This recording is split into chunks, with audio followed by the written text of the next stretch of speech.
Много меки взяла. Много мръски яла.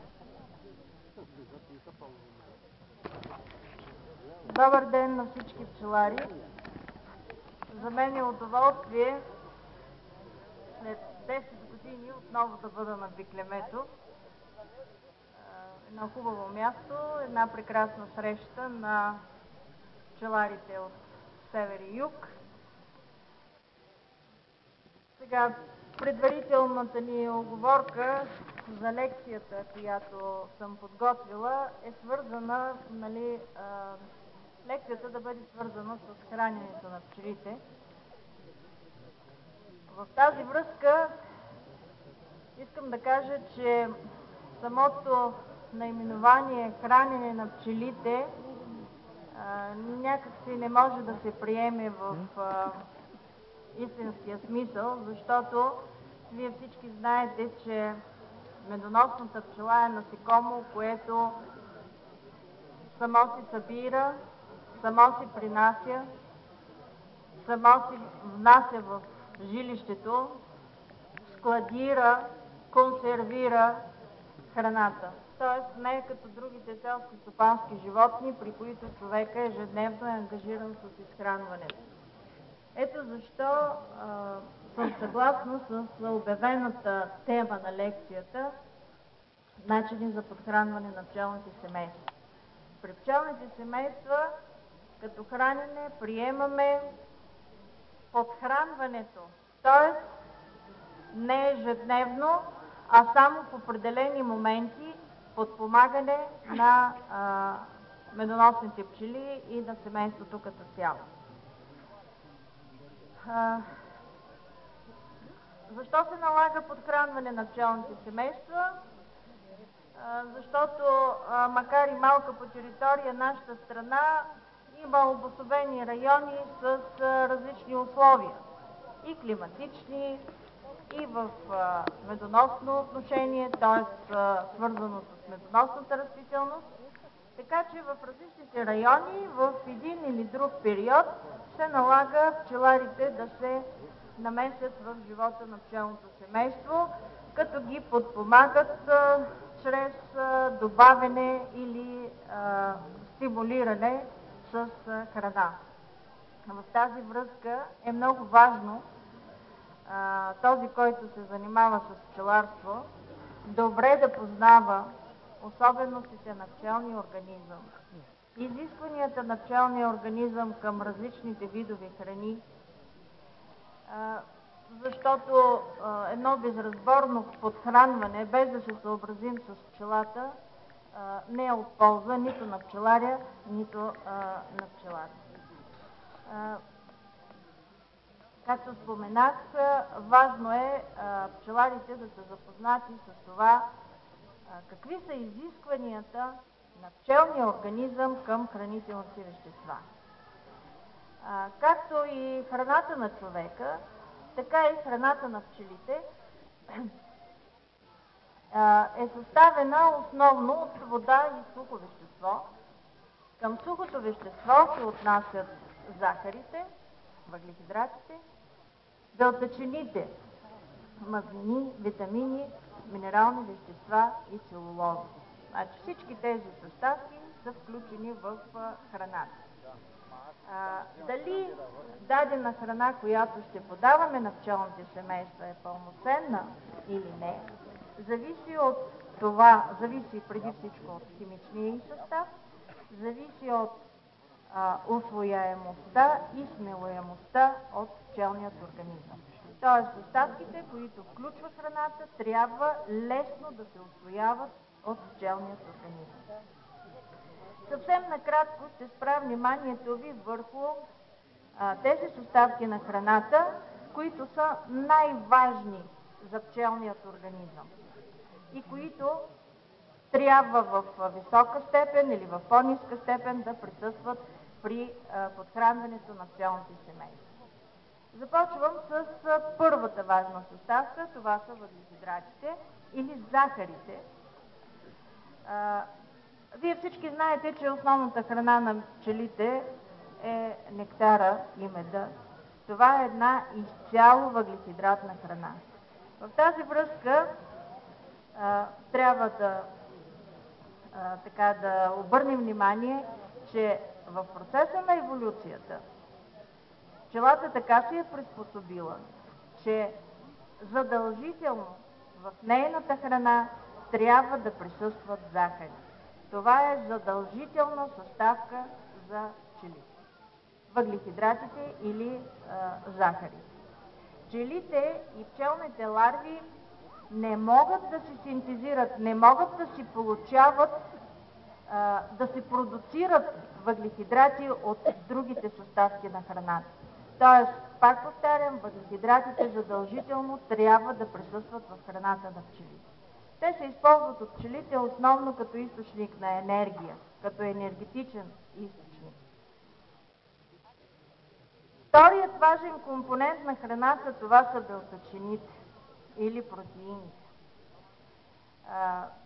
Аз предполагам, че всеки един практикуващ пчелар е наясно, че когато в храната липсват белтъчини, няма развитие на пчелното семейство.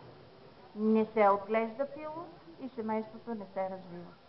Така че това също е една задължителна съставка, която трябва да присъства при подхранването на пчелните семейства.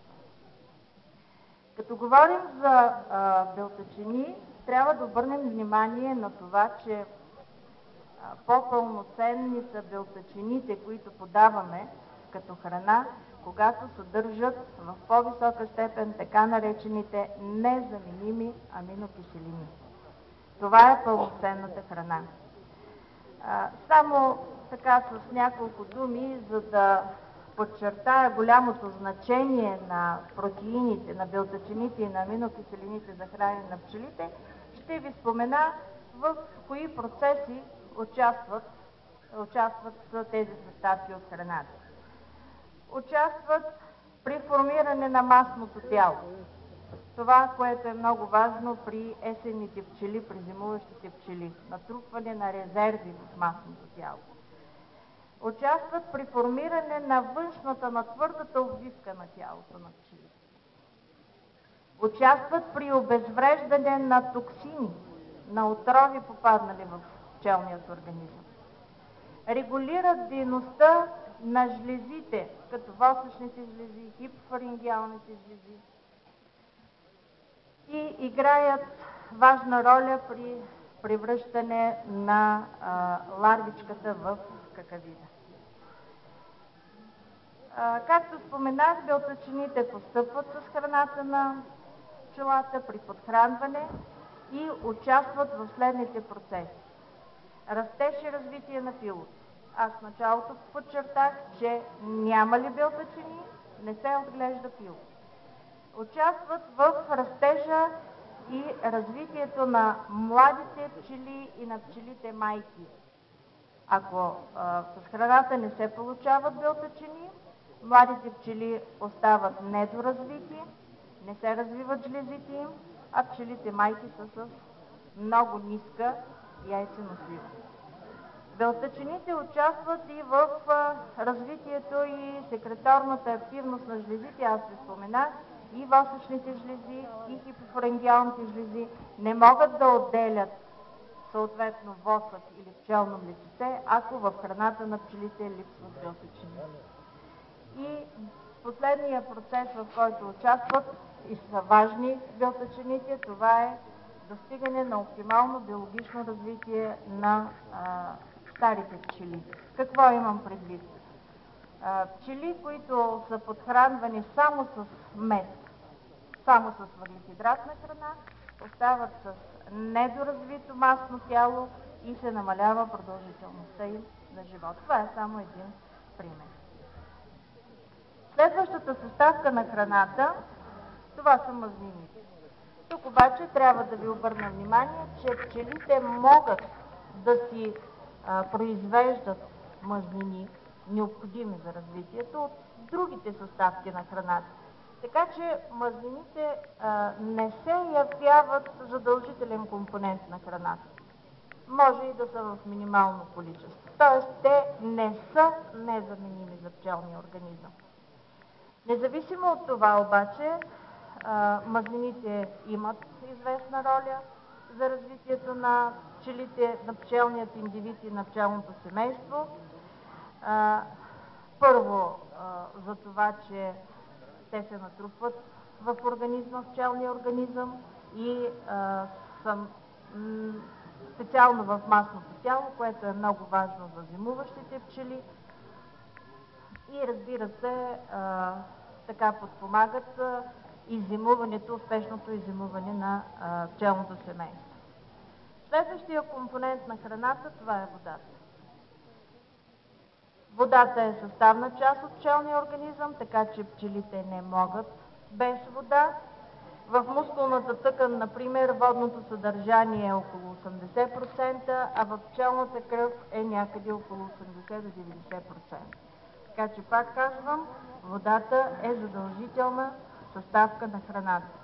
Едно пчелно семейство може да изразходва между 50 и 200 мл вода за денонощие.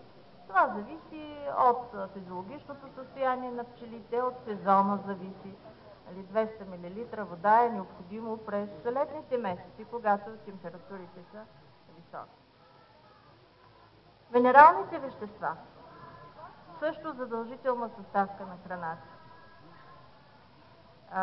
В пчелния мед е установено, че се съдържат някъде около 30 макро- и микроелементи. Само за сравнение, за да си направите някакво заключение, в мед, който е получен след интензивно подхранване с захарен сироп,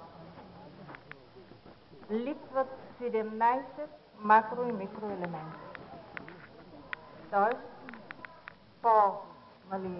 пълноценното подхранване е, ако се използва пчелен мед, а не захарен сироп. Това само за сравнение ви го казвам. По принцип, пчелата се излюпва с голям запас от минерални вещества. Тези минерални вещества тя получава по време на храненето на ларвичката. Понеже ларвичките в началото се хранят с пчелно млечице, след това с мед и с прашец и такива минерали се натрупват в тялото на ларвичката. Така че пчелата се излюпва с голям запас. Т.е. през първите дни от живота на пчелата не е необходимо допълнително постъпване на минерални вещества. Но в крайна сметка тези минерали са задължителна съставка при храненето на пчелите. Витамините също много важна съставка при хранене на пчелите. Подобно на минералните вещества, пчелите се излюпват с голям запас от витамини, така че в началото те не се нуждаят от допълнително постъпване на витамини, но в крайна сметка в този индивидуален живот на пчелата, тя, получавайки прашецата си, набавя необходимото количество от витамини. По-голямо значение за пчелите имат витамините от група Б, като доказано, научно доказано, най-голямо е значението на витамините B1, B2, B6, пиридоксина. При него е доказано положително въздействие върху яйценосливостта на майката, т.е. добавянето на витамин B6, витамин B12, витамин С също. Както казах, по-голямо е значението на водорастворимите витамини от групата Б. По-малко е значението на масно разтворимите витамини А, Д, Е. Независимо от това обаче, доказано е, че липсата или много ниското ниво на витамин Е оказва въздействие върху размножителните способности на пчелите майки и на търсите. Така че този витамин играе известна роля в размножителния процес, а за витамин А е доказано, че променя се окраската на тялото и зрителните способности на пчелите. липсата на витамин А имам предвид. И така, всички тези компоненти на храната, които ви изброих, пчелният организъм се нуждае от тях, но всичко това пчелата си набавя от естествената за нея храна. А кои са естествените храни за пчелата? Това са нектар, мана, медена роса, мед, нектарен манов, прашец и пчелно мечце. Тоест, естествените храни за пчелите им осигуряват в достатъчно количество всички необходими за развитието хранителни вещества.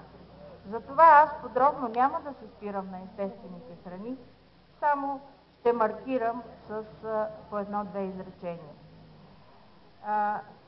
Относно нектара, това е основно източник на въглехидрати, на захари, като количеството на въглехидратите в нектара варира в много широки граници, от 4 до 75%. Това зависи от растенията, от които той е събран. Има някои растения, при които количеството на въглехидратите е доста високо.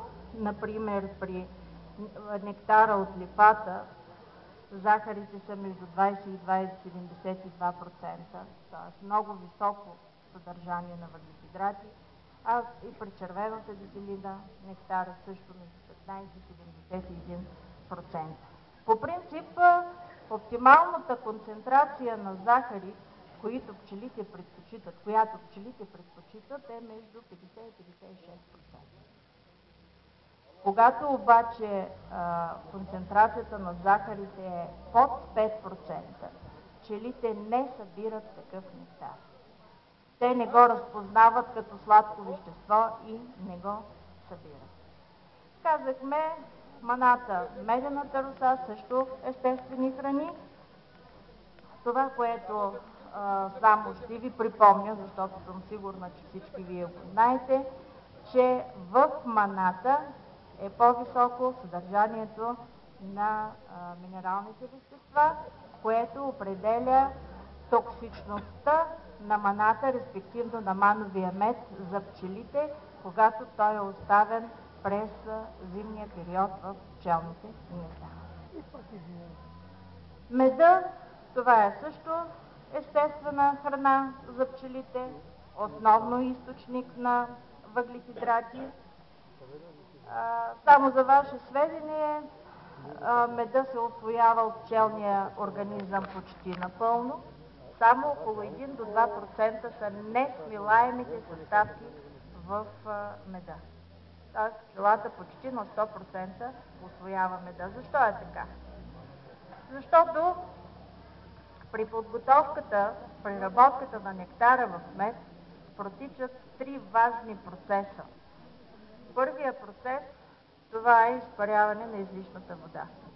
Нектарът е с много по-високо водно съдържание от меда, а вие всички знаете, че качественият мед е с водно съдържание средно 20%. Тоест излишната вода се изпарява.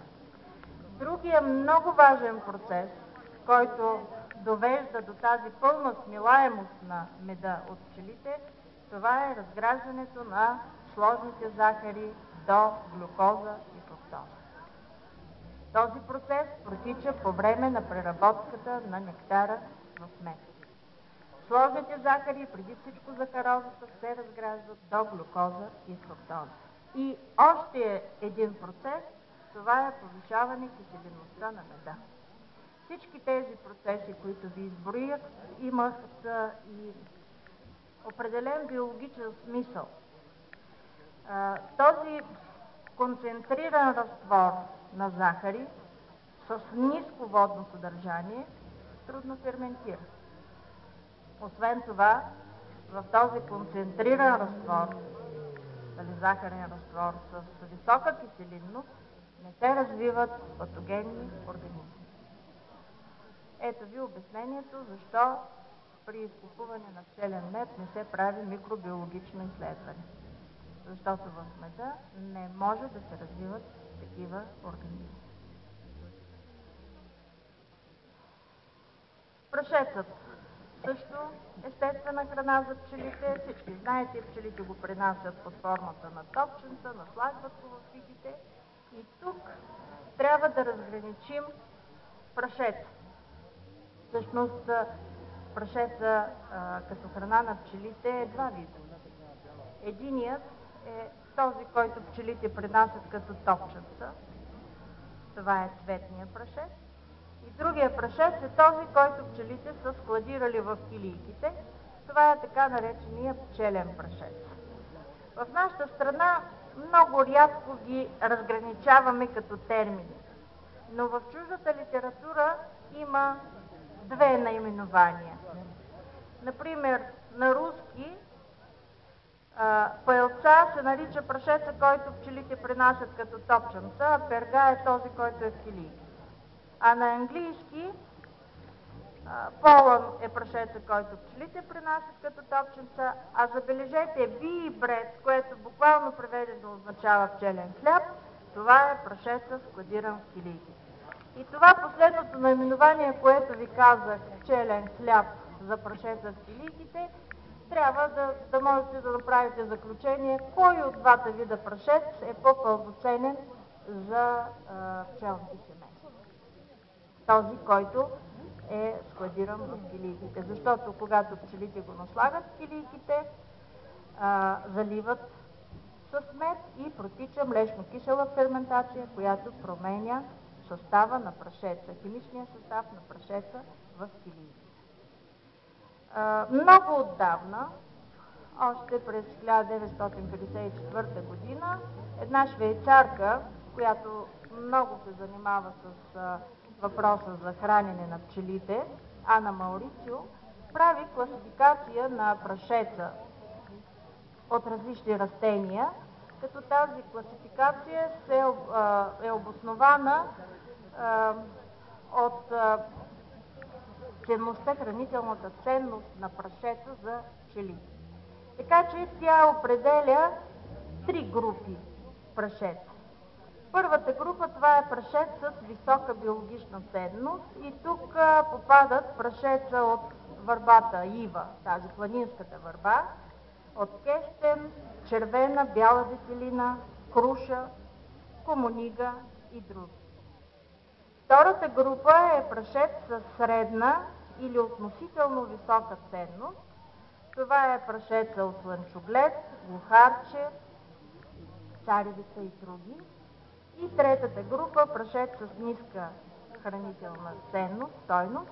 Това е прашеца от леска, бреза, бор, бяла ела. Сега виждате, че специално тук за планинските райони леската има значение като ранен източник на прашец за пчелите. Независимо, че прашеца от леската е в последната група с ниска хранителна стойност, все пак може да подпомага пчелните семейства в ранна пролет.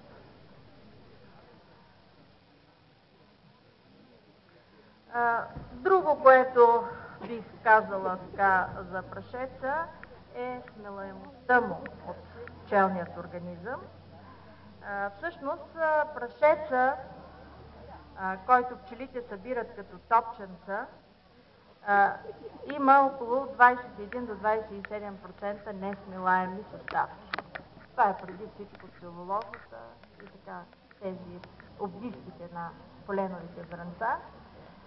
Прашец, който можем да си съберем ръчно, например и от леската, и от царевицата, може така да се изтърсят метлиците.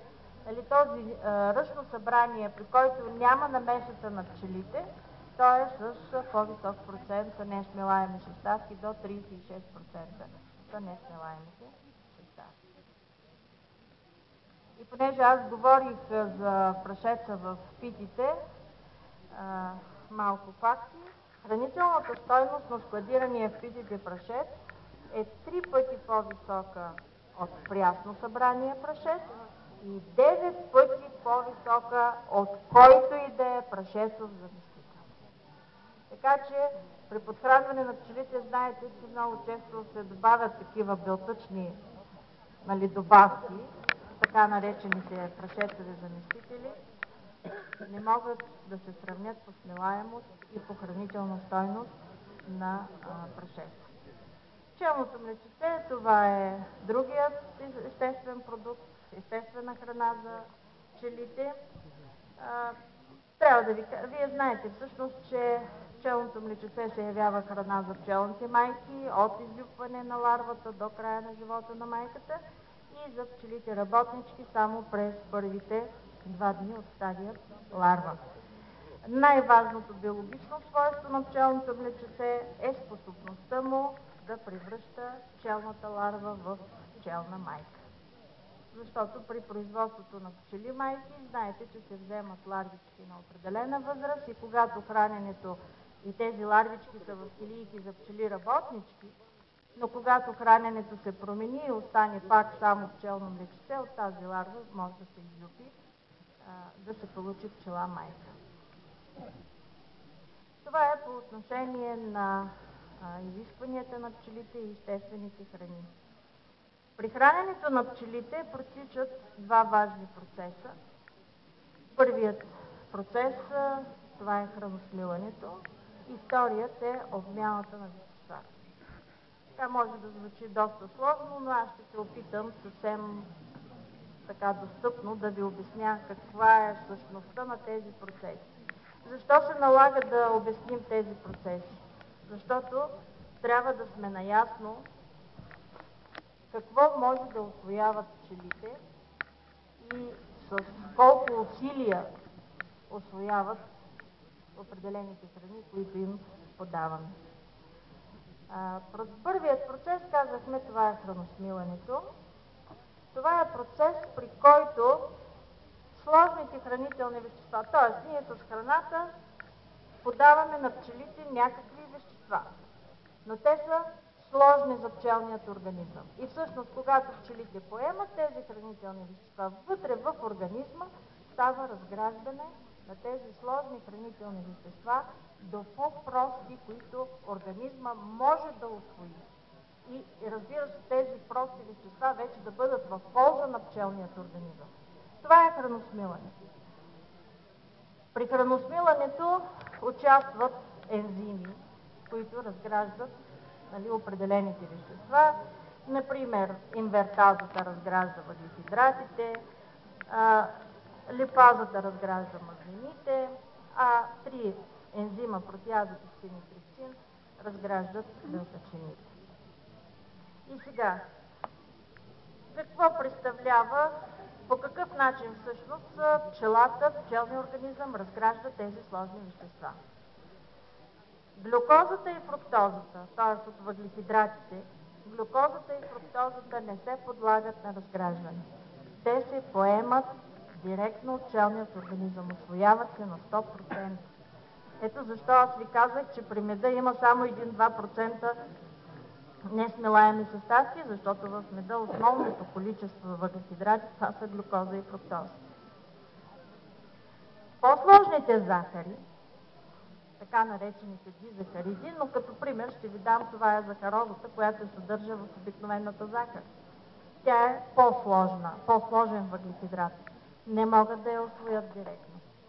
Трябва да я разградят до глюкоза и фруктоза и тогава организма да ги усвои. Още по-сложните захари. 2 процеса на разграждане протича при тях. Значи при единия процес се разграждат до дизахариди и втория процес е разграждане до глюкоза и фруктоза. Т.е. много по-дълъг процес, изисква много повече усилия и, разбира се, изразходване на ензими. Мазнините, те се разграждат до глицерин и масни киселини, т.е. при мазнините това, което директно се усвоява от пчелите, са масните киселини. И белтъчините, протеините се разграждат до аминокиселини. Т.е. простите вещества, които пчелният организъм може да усвои директно. Повтарям, това са глюкоза, фруктоза, масни киселини и аминокиселини. Всички тези процеси на храносмилане протичат в част от храносмилателната система, така наречения същински стомах. Там се изливат тези ензими и става разграждане.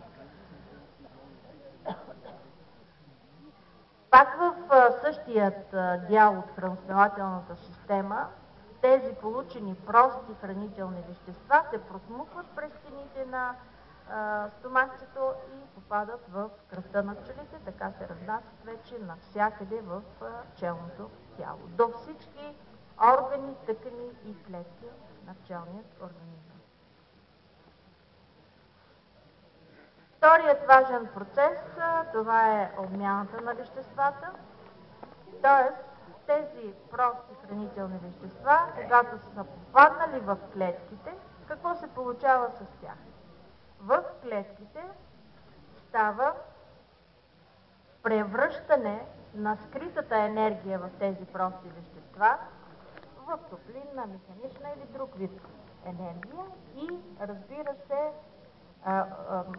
се осъществяват и пластични процеси, т.е. превръщат се и в пластична материя, защото и в пчелния организъм, както и при хората, при нараняване, загубват се клетки, трябва да се възстановят и така нататък. Ето, при обмяната на веществата се получават тези пластични материали, т.е. при обмяната на веществата от храната се получава енергия и градивен материал.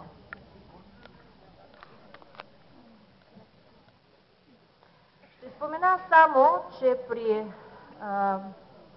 обмяната на веществата глюкозата и фруктозата се отлагат в клетките под формата на гликоген.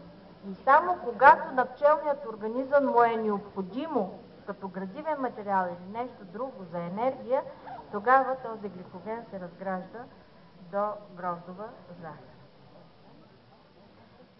И така, стигаме до въпроса за подхранването. Кога се налага подхранване на пчелните семейства? Аз пак се връщам в началото на моята лекция, че при пчелите правим само подхранване в определени моменти от развитието на пчелните семейства. Кога се налага? За стимулиране през пролетния или през есенния период, за попълване на хранителни запаси, за подмяна на мановия мед с нектарен и така нататък. Има някои индикатори, които могат да ни покажат дали дадена храна, която подаваме на пчелите, е ценна, т.е. има положителен ефект върху пчелния организъм или не. Това преди всичко, това, което всеки един пчелар може да си проследи, е количеството на отгледаното сирене. Една храна има ефект тогава, когато се постигне по-високо ниво на отгледаното сирене. Има и други такива критерии. Сега, какви стимулиращи вещества можем да използваме при подхранване на пчелите? Може да се добавят минерали, витамини и така нататък, но най-общо тези стимулиращи вещества можем да ги разделим на две групи. Въглехидратни стимулатори, и това са заместители на меда, и белтъчни стимулатори, заместители на прашец. Към въглехидратните стимулатори, заместители на меда, се отнасят обикновената захар. Най-често я подаваме под формата на захарен разтвор с различна концентрация, в зависимост от сезона, от състоянието на пчелното семейство. Медно-захарното тесто, тази кърмова маса, с която правим подхранване рано на пролет, така, при почти зимни условия.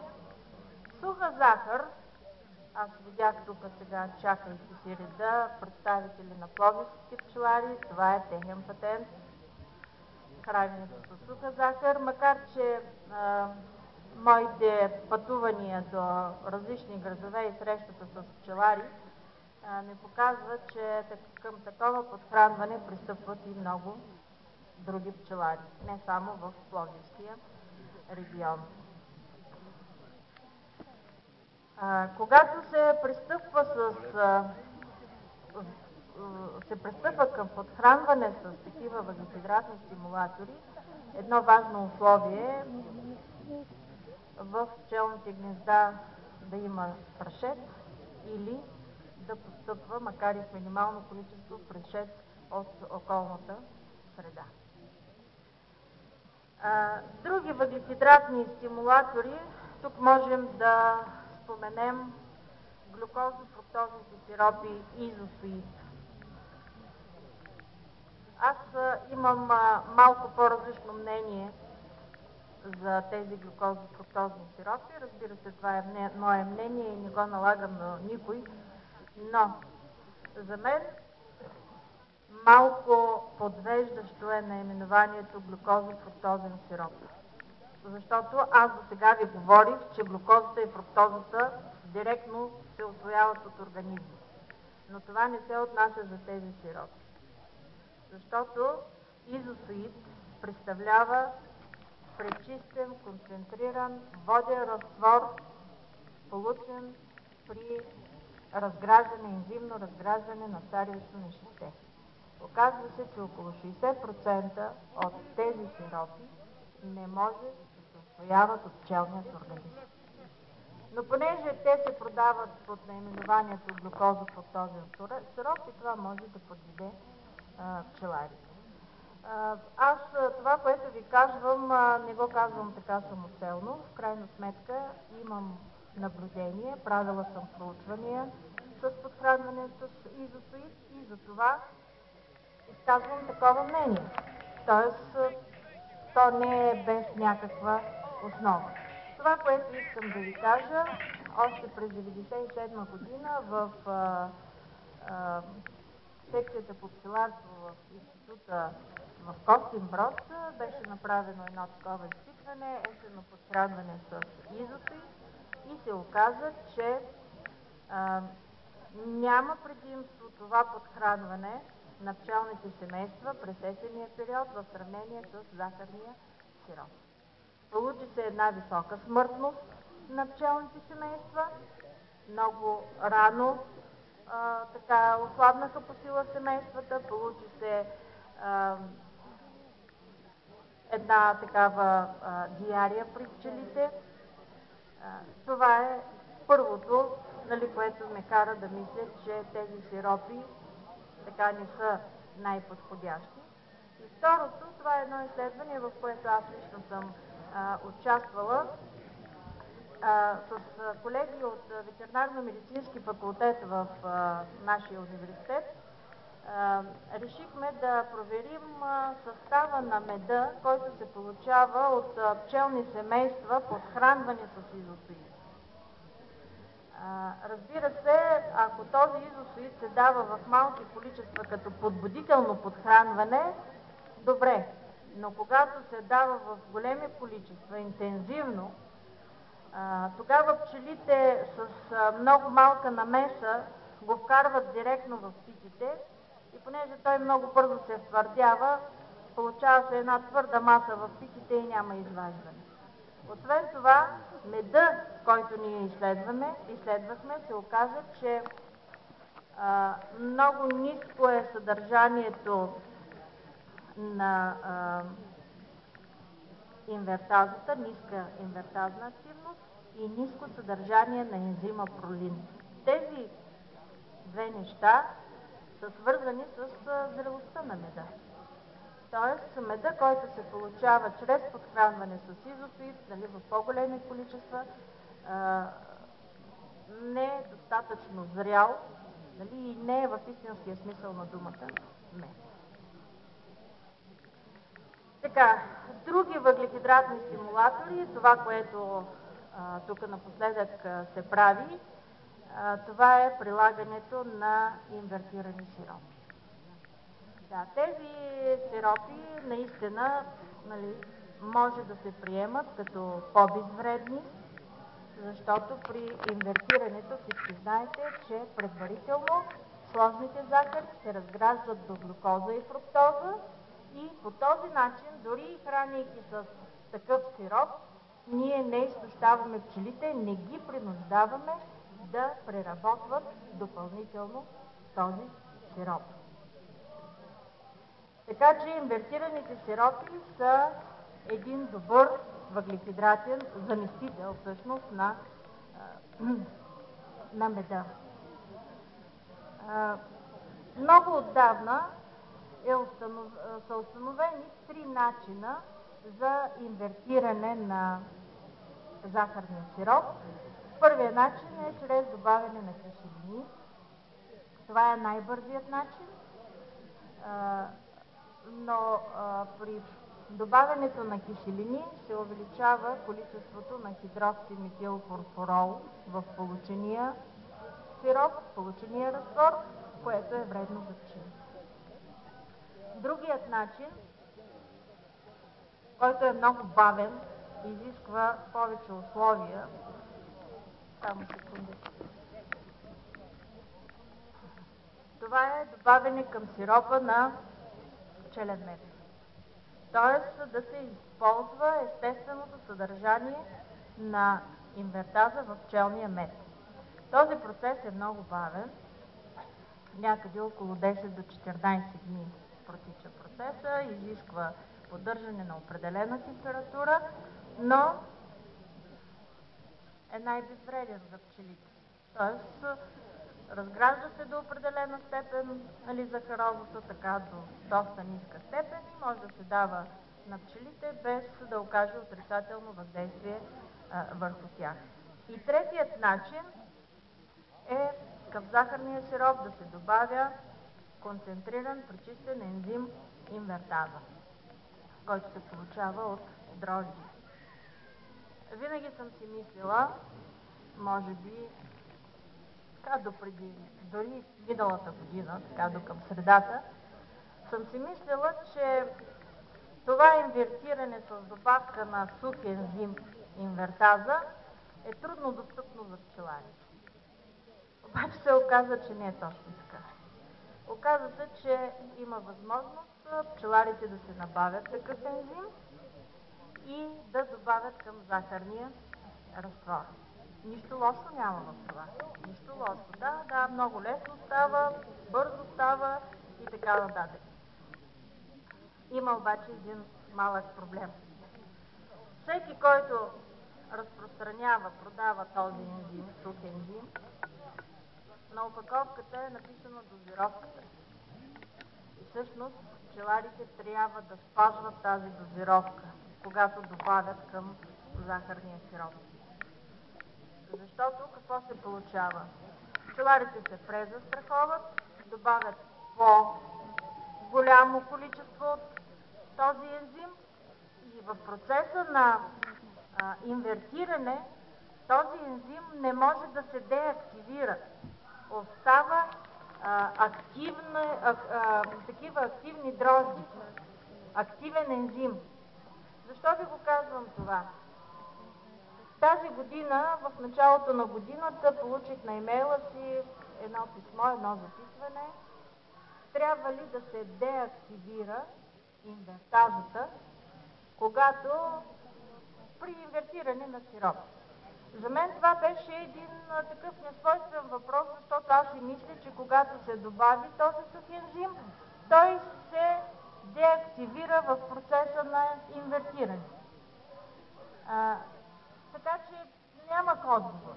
След това обаче получих отговори на този въпрос, защото при една среща с пчелари ми беше зададен същия. И последното нещо, едно записване за установени високи количества на инвертаза в мед, български мед, който цялата партида върната, мед за износ, цялата партида върната заради високо ниво на инвертаза в пчелния мед.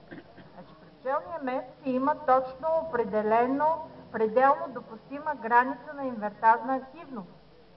И когато нали, пчелите са подхранвани с такъв инвертиран сироп, в който са сложени в по-високо количество, по-висока доза гъбички, тези гъбички остават и в меда, при което се стига и до този ефект. Това имам предвид. По принцип, пак казвам, инвертираният сироп за мен е най-добрият заместител на меда. Така, използване на прашетови заместители на прашета. По този въпрос са правени страшно много проучвания. Още от 60-70-те години на миналия век. Много проучвания има и в крайна сметка изпитвани са страшно много продукти като заместители, но в крайна сметка се оказва, че най-така подходящи заместители на прашеца това са някои млечни продукти, като сухото мляко, суроватъчната извара. Добри заместители се явяват и дрождите, пивоварни или хлебни дрожди, това са бирената или хлебната мая. И соевото брашно, разбира се. Всеки един от тези продукти има определени предимства, високо съдържание на белтъчини. Сега обаче тук искам да добавя, защото това е доказано, че заместители, прашетови заместители, които са млечни продукти, оказват положително въздействие върху отглеждането на кил. Тоест, основният процент от протеините, от аминокиселините се изразходват, участват в отглеждането на кил. Така, а по отношение на маята, хлебна или бирена мая, доказано е, че тези активни съставки от маята, преди всичко белтъчините, се отлагат в тялото на пчелите като резерви.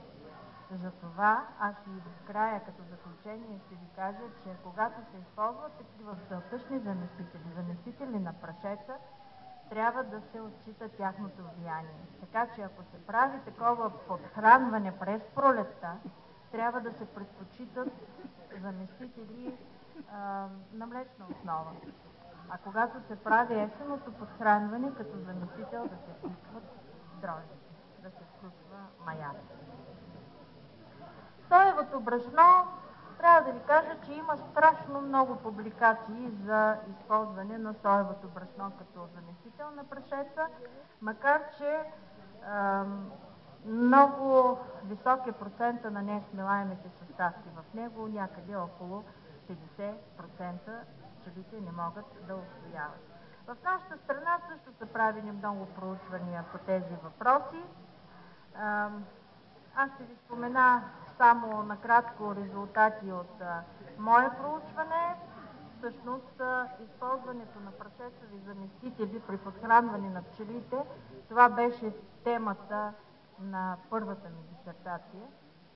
Така че в продължение на няколко години ние успяхме да подготвим една, така ще я нарека, смеска, протеинова смеска за пчели, която включваше обезмаслено сухо мляко, бирена мая, казеин и, разбира се, мед малко, за да привлича пчелите.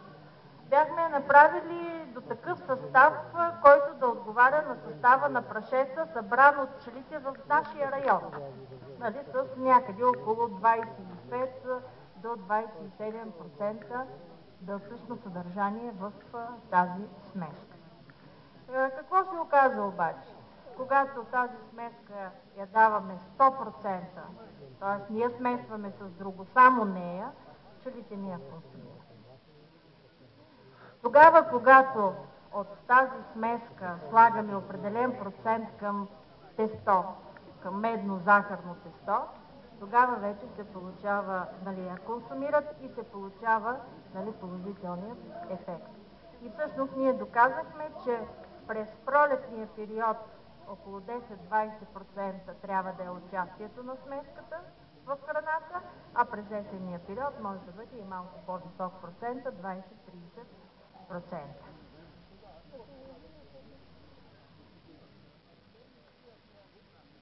Така, и сега ще ви посоча резултати от реално проведени изпитвания на различни такива стимулатори при подхранване на пчелните семейства.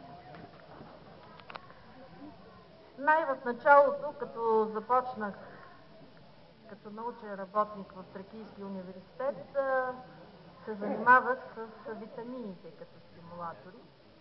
И затова имам едно проучване с използване на витаминен комплекс АД3Е хидро. Значи, този витаминен премикс, той се прилага и в животновъдството, при прасета, при пилета, при агнета и така нататък. И затова решихме да го приложим и при пчелите, като аз ви споменах в началото, че и витамин А и Е имат някакво важно значение за развитието на пчелите. Всъщност, оказа се, че когато за пролетния период оптималната доза от този витаминен премикс е 2 мл на литър сироп. Тогава се получава положително въздействие върху силата на семействата и върху количеството на отгледаното пило. А през есенния период дозата трябва да е двойно повече, т.е. 4 мл на литър сироп. Другия препарат, с който съм работила, и всъщност резултата го посочвам, защото по-нататък пък има сравнение, нали? И затова сега ще ви посоча резултатите, които сме получили при прилагане на стартовид. Стартовид, знаете, се предлага в България, той е производство на Примавет, но кое е особеното при него е, че съдържа кобалт. Доказано е, че кобалта има положително въздействие върху яйцедоспивостта на пчелите майки. Дозата е посочена върху опаковките. Какво всъщност се доказа? Значи, това, което искам също да спомена е, че стартовита се прилага при слаби до средно силни пчелни семейства през пролетния период за активиране на изнасянето при майката. Не се прилага при силни семейства, защото пък те изпадат в роево състояние.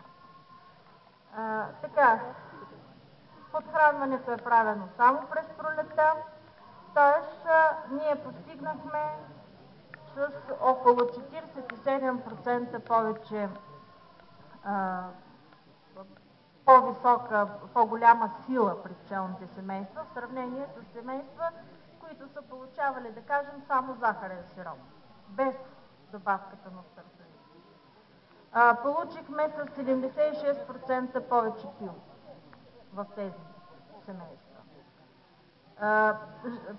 Повиши се, нали, наблюдава се и по-високо тегло на пчелите майки, някъде с около 3,7% по-високо тегло при пчелите майки. В края на пчеларския сезон тези семейства, които през пролетта са получавали стартовид, имаха повече пчели, повече пило. Освен това, от семействата получавали стартовид, получихме с 22% повече мед. Тоест, този продукт има определено стимулиращо въздействие върху развитието на пчелните семейства и това, което направи впечатление, че този стимулиращ ефект не е само през пролетта по време на храненето, а той се запазва през целия пчеларски сезон. Друг продукт, който съм изпитвала, това е една кърмова маса, наречена апитонус. Тя е въглехидратна храна, но включва аминокиселината метионин и витамин Е. Всъщност, какво се получи? Много по-високо количество, по-голямо количество на отгледаното пило и по-високо количество получен мед с около 15 кг повече в сравнение с семействата, които не са получавали такава подбуда. Освен това, това, на което искам да обърна внимание, че през последните години, поради вече високите изисквания на хората към хранителните продукти, в това число и към меда, започна активно да се работи за прилагане на стимулиращи вещества, които са на растителна основа, които са безвредни за пчелите. Тези природни вещества, като етерични масла, растителни екстракти, не са токсични за пчелите, съдържат се в естествените пчелни продукти, имат определен стимулиращ ефект. От тези продукти съм работила с 3 или 4. Единият от тези продукти се нарича Екофил. Екофил, това е един препарат, биологичен препарат, който е предназначен за растителна защита с акарицидно и инсектицидно действие. Преди няколко години масово се разпространи и така ние бяхме принудени всъщност да го изпитаме и при пчелите. Какъв е ефект? Оказва се, че този продукт няма стимулиращо въздействие върху развитието на пчелните продукти. Самите производители не ни казаха каква е съставката, но по време на работа стана ясно, че основната субстанция това е екстракт от пелин. Трудно го приемат пчелите и няма такъв положителен ефект. Но аз не го отхвърлям този продукт, защото ще видите след това, ще ви дам друг пример, нали, с използване на Екофил. Друг продукт нарича се Green. Това е хранителна добавка само за пчели и тя съдържа етерични масла от орех, мащерка и ризан. Много добро стимулиращо въздействие върху пчелните семейства. Значи ние направихме сравнение с подхранване с този Green, с Екофил и семейства, които нали, само захарен сироп, чист захарен сироп, и всъщност доказва се, че силата на семействата, с която при пчелите, които получават този препарат Green, е така доста по-висока в сравнение с другите пчелни семейства. Разбира се, количеството на меда повлиява, количеството на пилото и така нататък. Още един продукт, също така на растителна основа, това е VitaFeed Gold. Сега в последните години, даже съвсем наскоро, една наша колежка защити дисертация, тя прави такова изпитване с този продукт. Той съдържа естествен екстракт от цвекло и меласа в дестилирана вода. Този продукт VitaFeed Gold има доказан ефект срещу нозематозата и разбира се, ние получихме и абсолютно доказан положителен ефект върху развитието на пчелните семейства.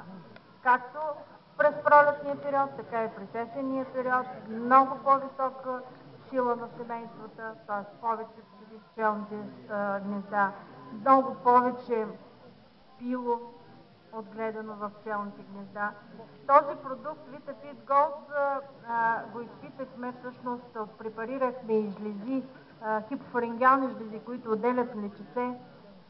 Доказва се също, че има положителен ефект и върху тези жлези. Много по-добро развитие на